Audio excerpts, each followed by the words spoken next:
एक ये क्वेश्चन और ले रहे हैं और बहुत बढ़िया है क्वेश्चन, इजी है क्योंकि जो है इसमें आपको सारे फंक्शंस के बारे में सोच के तब रिजल्ट देना है। ये क्वेश्चन आपसे कह रहा है कि which of the following function on Z to itself, यानी कि जो फंक्शन है that is defined from Z to Z, यानी डिस्क्रीट सेट के लिए, यानी कि इंटीजर्स 1 2 3 4 इस तरह से -1 -2 -3 4 इस तरीके से, कोई इंटरवल नहीं है 1 से लेकर 2 तक कि सारे उसके अंदर 1 से लेकर 2 तक कंटिन्यूअस इंटरवल है, डिस्क्रीट है, पॉइंट्स टूटे हुए बिंदु हैं। Which of the following function Z to itself are bijection. Bijection का मीनिंग फिर आपको पता पड़ चुका है, पहले पढ़ चुके। बाइजेक्शन का मतलब क्या होता है बेटा, 1 1 ऑन 2, तो कोई दिक्कत नहीं। अब तो हमें z सोचना है। अब आप बताइए, ये fx equal to x cube है, तो आपको यहां क्लियर है कि सर मुझे इंटीजर पुट करने पर अगर हम यहां पे z टू z जाते हैं तो ऑन टू के हिसाब सोचो। अगर ऑन टू के हिसाब सोचो तो 1 रखने पे 1 मिल रहा है, 2 रखने पे सीधा 8 मिला। हमें कभी भी इसके बीच में अगर 2 सोचें, कोई नंबर 2, तो 2 के लिए प्री इमेज नहीं मिलेगी। क्यों? क्योंकि जब ये 2 बनेगा तो इसकी वैल्यू x की वैल्यू बननी चाहिए 2 की पावर 1/3, तब ये आपको ये मिलेगा। तो x को क्या 2 की पावर 1/3 में रख सकता हूं कि सर नहीं, बिल्कुल वो तो z है, तो ये फंक्शन ऑन टू नहीं है, तो बाइजेक्शन की कैटेगरी से हट गया, ये ऑन टू ही नहीं है, यानी ये हमारा आंसर नहीं होना चाहिए, सीधी सी बात है। अब आए हम नंबर 2 पे, fx equal to x plus 2। यहां नोटिस करो फिर से, क्या हमें सारे जेड इमेजेस की फॉर्म में मिल जाएंगे? तो देखना चालू करा कि सर 0 रखूंगा तो मुझे 2 मिलेगा, 1 रखूंगा तो मुझे 3 मिलेगा, 2 रखूंगा तो मुझे 4 मिलेगा। दिमाग में आ गया सर इंटीजर बढ़ता जा रहा है और कोई स्किप भी नहीं कर रहा। स्किप से मतलब हट बच नहीं रहा, 2 भी मिला, 3 भी मिला, 4 भी मिला, यानी कि आगे मिलते चले जाएंगे, लाखों करोड़ों सब नेचुरल मिलेंगे। अब मन में आया कि सर क्या मुझे 1 मिलेगा? तो 1 के लिए क्या रखना पड़ेगा आपको कि सर -1। 1 के लिए क्या रखना पड़ेगा -1 कि सर 1 भी मिल गया, जेड में आ रहा है कि सर आ रहा है। क्या मुझे 0 मिलेगा? हाँ सर 0 मिल जाएगा -2 पे कि सर 0 मिल गया। हम नेगेटिव की तरफ बढ़ रहे हैं, क्या मुझे -1 मिलेगा? सर -1 कब मिलेगा बोलो? -1 मिलेगा -3 पे। अरे रे, ये तो सारे इंटीजर्स मिल गए हमें इमेज की फॉर्म में, या दूसरे शब्दों में सारे इंटीजर्स की प्री इमेज इधर है, तो ये तो ऑन टू है, ऑन टू है। और साथ ही साथ हम ये भी चेक करते चले गए कि सर हमेशा ही आपको किसी भी 2 डिफरेंट एक्स के लिए आपको एक इमेज नहीं मिलेगी, तो यानी कि हमारा कैसा फंक्शन है, 1 1 ऑन टू है, तो हमारा आंसर ये होना ही चाहिए और आंसर हमारा यही बनेगा। लेकिन अभी भी मैं इसके बारे में जरूर आपके साथ चर्चा करना चाहूंगा, डिस्कशन। क्यों? क्योंकि हाँ बच्चों समझना चाहिए कि सर ये 1 1 ऑन टू क्यों नहीं है, ठीक है, या पूरा बाइजेक्टिव क्यों नहीं है। तो सबसे पहले मैं ऑन टू चेक करता हूं। अगर मैं ऑन टू के लिए स्टार्ट करूं तो 1 पे मुझे क्या मिल गया बेटा, यहाँ पे 1 पे क्या मिला मुझे 3, 2 पे क्या मिला मुझे, ये 2 2 जा 4 5। अब दिमाग में यहीं से क्लिक कर गया यार सारे इंटीजर्स मिलने चाहिए, जेड है, क्या इस पे वो नहीं आया 4। तो फिर मैंने सोचा क्या मुझे कभी 4 मिल पाएगा, तो मैंने y की वैल्यू यहाँ 4 रख के देखी, उसके लिए x क्या मिलता है मैंने चेक करा, तो ये मिला बेटा by2 यानी 3/2। क्या x 3/2 ले सकता हूं मैं कि सब बिल्कुल नहीं, वो गड़बड़ हो जाएगी, यहाँ तो z है, तो ऐसा 4 मुझे मिलेगा ही नहीं इमेज के रूप में, क्योंकि यहाँ 3/2 में ले नहीं सकता। तो इसका मतलब 4 की प्री इमेज नहीं मिलेगी, या मैं 3/2 पुट नहीं कर सकता टू गेट 4। इसका मीनिंग है फंक्शन ऑन टू नहीं है, ठीक है। 1 1 तो साफ दिख रहा है, तो ये भी कैटेगरी से आउट हो गया। और ये साफ दिख रहा है, इसके अंदर ज्यादा सोचने की जरूरत नहीं है, क्योंकि क्वाड्रेटिक एक्सप्रेशन है, ये हमेशा मैनी वन ही होता है। आप ये देखें साफ साफ दिख रहा है, डिस्कार्ड करना चाहिए किसी भी चीज को, जल्दी नहीं, ये नहीं करना चाहिए कि हम कैसे बनेगा, डिस्कार्ड से मतलब इसको हटाने की कोशिश करो। तो आप साफ देख रहे हैं कि मैनी वन क्यों है, कि 0 पे भी आपको 0 देगा और -1 पे भी आपको 0 देगा, क्योंकि ये इसके रूट है। 0 पुट करेंगे तो x की वैल्यू 0 पे भी 0 बन रही है और -1 पे भी 0 बन रही है। इसका मीनिंग 2x के लिए आपको 1 y मिल रहा है, तो मैनी वन हो गया, तो बाइजेक्शन में जाने का मतलब ही नहीं है। तो देखिए कितना घुमा के क्वेश्चन दिया है कि स्टूडेंट को सारी नॉलेज होनी चाहिए, तब वो क्वेश्चन को अटेम्प्ट कर पाता है। अगर थोड़ी सी मिस्टेक कर दी तो जल्दी से उसके मिस्टेक हो जाएगी क्वेश्चन में, है, और उसको मार्क्स 0 मिलेंगे। चलिए एक नेक्स्ट क्वेश्चन और ले लेते हैं बढ़िया सा, ठीक है, इस तरीके का।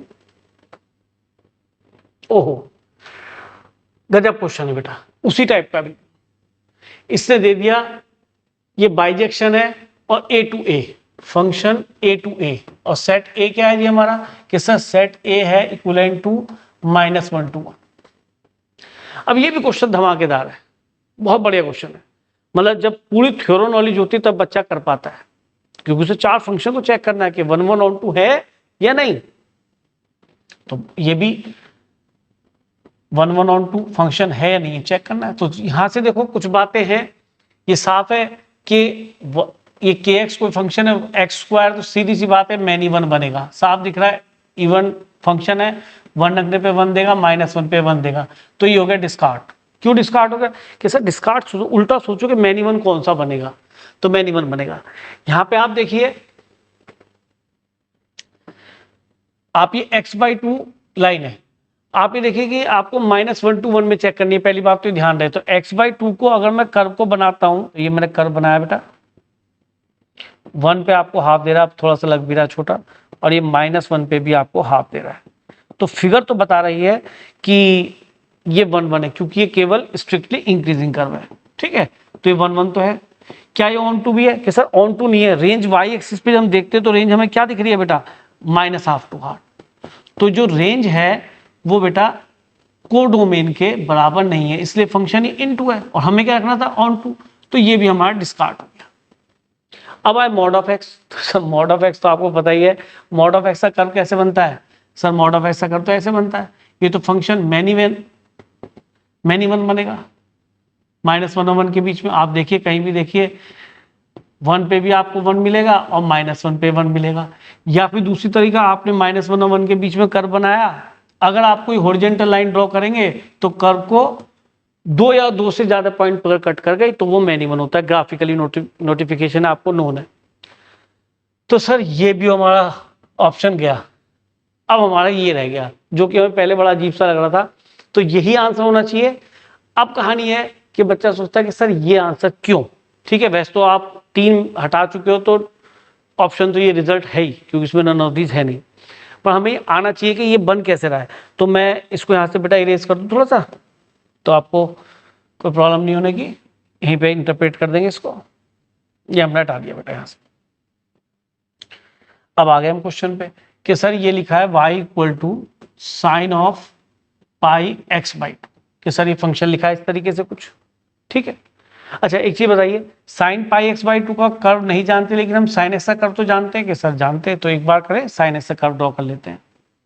हमने sin x का कर्व ड्रॉ करा, ये हमारा sin x का कर्व ड्रॉ हो गया, ठीक है जी। अच्छा ये हमारा यहाँ तक -1 है, ये हमारा 1 है हाइट, यहाँ हमारा 1 π/2, ये 2 π/2, ये -π/2 और ये बेटा -π। ये हमारा sin x का कर्व है। याद रखना कभी भी आपको sin ax का कर्व ड्रॉ करना हो तो ये जो आपका नंबर्स लिखे इनको a से डिवाइड कर दीजिए। यहाँ पे a का काम कौन कर रहा है, π/2।